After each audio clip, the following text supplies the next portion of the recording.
to thank all of you for being here tonight and thank Father Wilmer Cachao for inviting me. Alam niyo po, natatawa nga ako kasi paglabas ko kanina, di pa ako naka-makeup eh.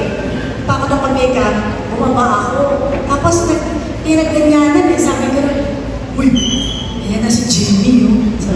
Sabi nung kasama niya, alin dyan? Alin dyan? Yung maliit.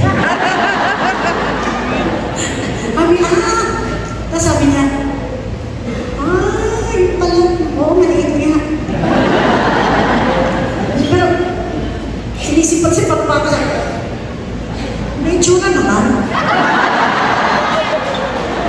Sumabat naman yung isa. Sabi niya, oo nga, may tsura naman. Pero matanda na. May edad na! Sabi niya, ganun, tukurong na. Para naman may edad na raw. Bakit ilang taon na po mga katingin niyo? 50. Sige na, sige na po. Ilan? 50. 27? 50. 48? Wow! Thank you naman. 48, 47. Wala pa 50. Wow! Ano ba? 30 years na ako sa showbiz. Hindi! 37 years. Sa showbiz. Ako sa showbiz. Yes. Sabi nga nila, pag matanda ka na, natutuyo ka na. My birthday is on August 29. And I was born 1965. So, that's 25. 60! Magsisenior na po ako.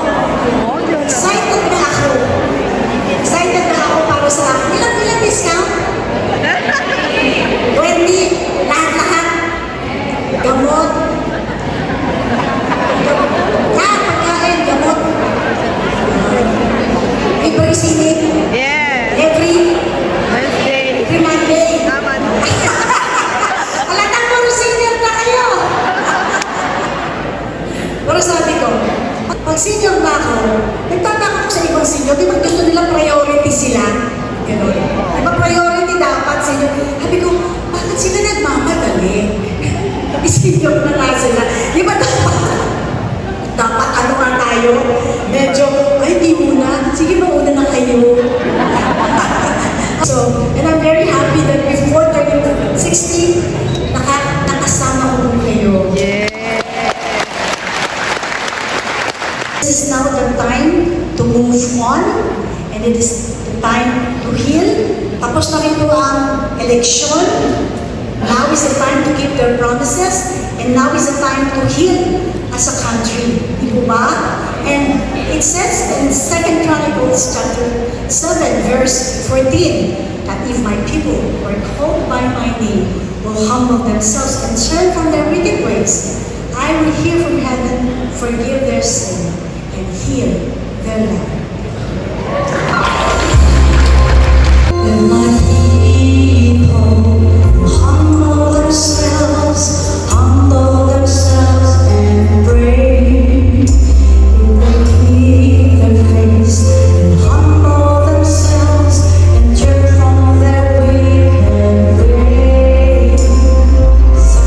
I will hear from heaven and forgive their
started singing inspirational songs 25 years ago.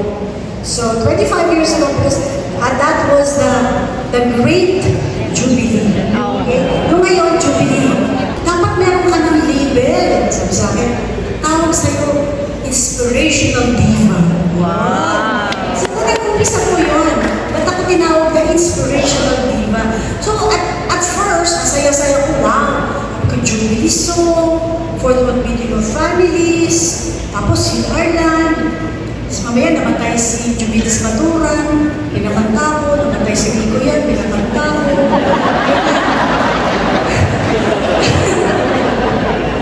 Tapos mamaya narinig ko, lahat na ng kinakanta ko, puro patay na. Pagkatapos, kumakanta ko, akala ko may radyo. Sabi ko dun sa, dumadaan kami sa may Araneta. Sabi sa akin nung narinig ko,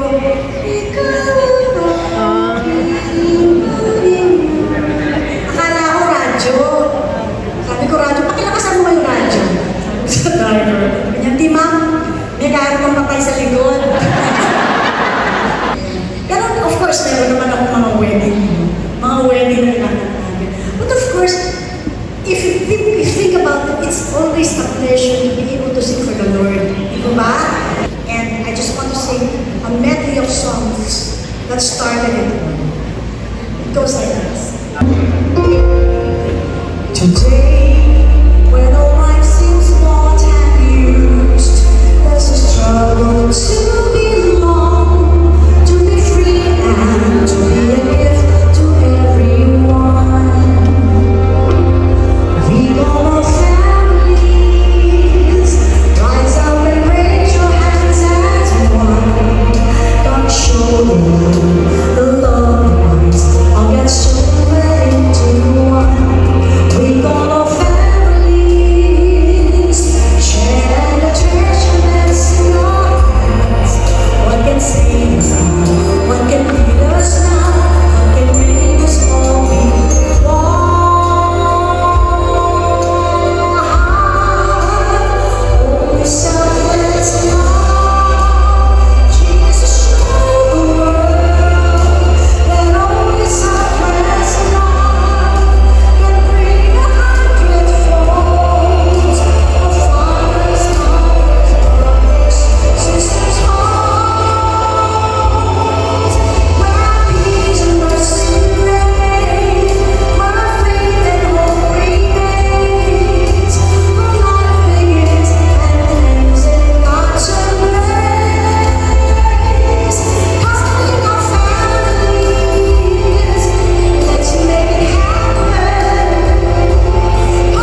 Freddie Aguilar, iba po, gano'n.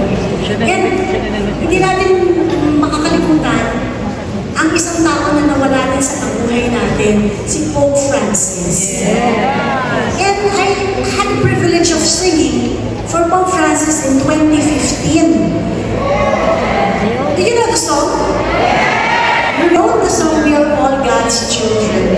And tonight I would like to honor him. So it goes like this. Do you see these children on the streets? Have you walked the pavements where they sleep?